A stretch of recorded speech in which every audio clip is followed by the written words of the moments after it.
So your area of focus is with Web3 powered businesses. Briefly explain for those of us less technologically inclined what Web3 is.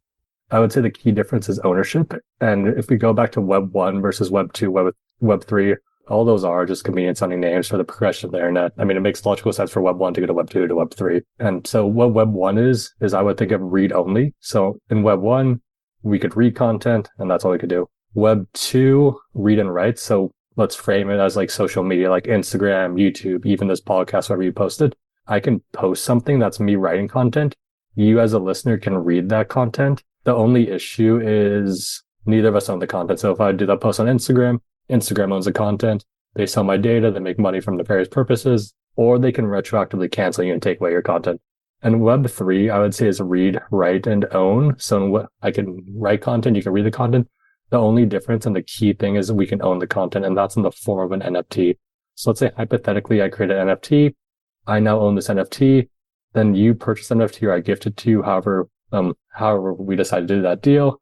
Now there's a connection between me and you and no one else is involved. So you're in complete control. And I like to joke about Web 4 and Web 5. So I would say Web 4 is NFTs, AI, all, and the metaverse all incorporated into one web. And then as a joke, it's like Web 5 is I think we just kind of all go back outdoors. Where it's like enough of this.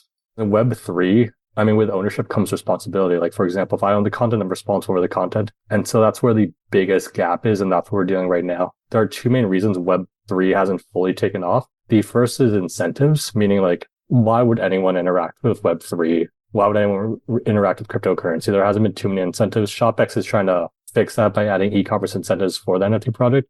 But the bigger, I guess, barrier would be the user interface, meaning like, I would personally would never send my mom or my grandma to do a Web3 product because it's like, where's my money?